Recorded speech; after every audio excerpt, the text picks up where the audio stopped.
చూడండి వచ్చేసామండి. పానకాల నరసింహస్వామి మంగళగిరికి వచ్చేసాము. నడవండి పెడదాము. ఇంకట కమాన్ ఉన్నది చూడండి.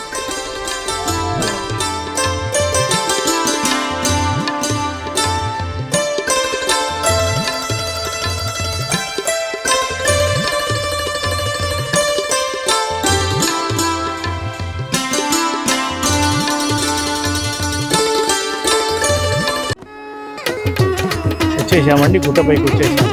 ఇక్కడ నుంచి ఒక 150 మీటర్స్ మనం నడుచుకుంటూ వెళ్ళాము. కార్ పార్కింగ్ చేసుకొని నడుచుకుంటూ వెళ్ళాము. అయితే గుట్టపై నుంచి ఒకసారి ఈ సీన్ చూడండి ఎలా ఉందో. ఆహాహా, అద్భుతమైన సీన్ చూడండి. కింద లక్ష్మీనరసింహస్వామి వారి ఆలయం కనిపిస్తుంది చూడండి.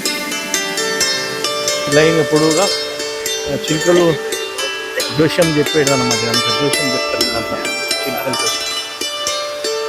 ఇక్కడ దారి పొడుగుగా మనకు షాప్స్ ఉంటాయండి. అన్ని దేవుని విగ్రహాలు,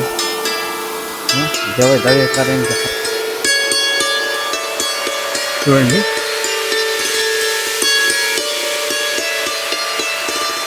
పానకాల నరసింహస్వామి వారి దేవస్థానం. ఇక్కడ 3 నరసింహస్వామి ఉంటాయండి. ఒకటి కింద నరసింహస్వామి చూడండి, కనిపిస్తూ ఉంది కదా. కింద లక్ష్మీ నరసింహస్వామి చూడండి ఎలా ఉంది.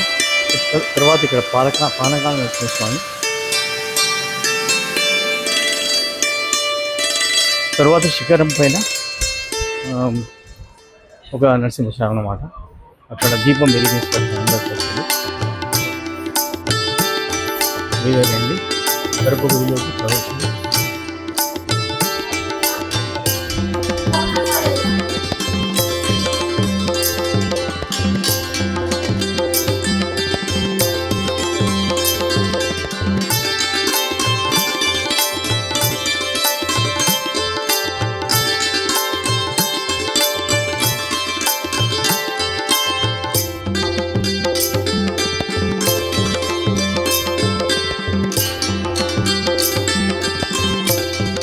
ఇది గర్భగుడి పైన గోపురం అన్నమాట. ఇది చూడండి. ఇక్కడ నుంచి మనం రాజ్యలక్ష్మి అమ్మవారి చూడండి. ఇది రాజ్యలక్ష్మి అమ్మవారి ఆలయం.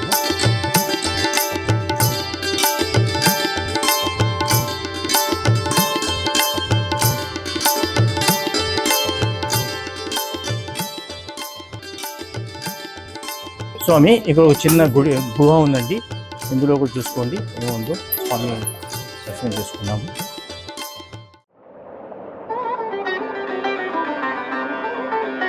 చూడండి ఇక్కడ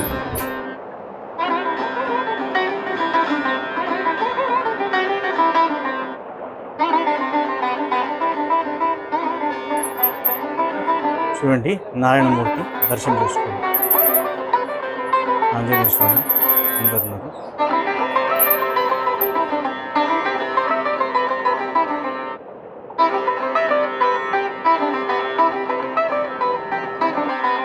స్వామి బ్రహ్మాండమైన దర్శనమైంది. ఈ పానకం కూడా తీసుకొచ్చిన ప్రసాదము అంటే చాలా మంచి దర్శనమైంది. ఇక్కడ పంతులు కూడా మనకు అన్ని చెప్పిండు, ఇలాంటి క్లుప్తంగా విహరించిండు. ఇంకేమంటూ నేను చెప్తా. నడవండి గుడి. స్వామి ఎక్కడ తీసుకుంటారు నడవండి. పార్కింగ్ లాట్ పైనే ఉంది.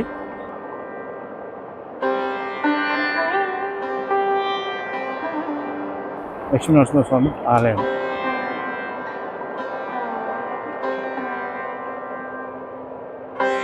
పదకొండు అంతస్తుల గోపురం.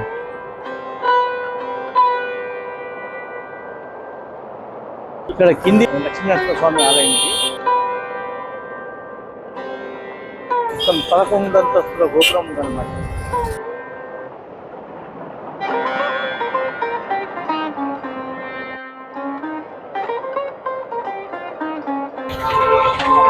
గుడి ఓపెన్ కాగానే మీకు తీసి చూపిస్తాను.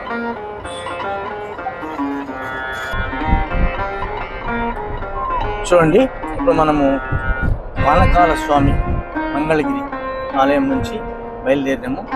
ఇక చూద్దాం స్వామి ఎక్కడెక్కడ తీసుకెళ్తారో ఏంటో.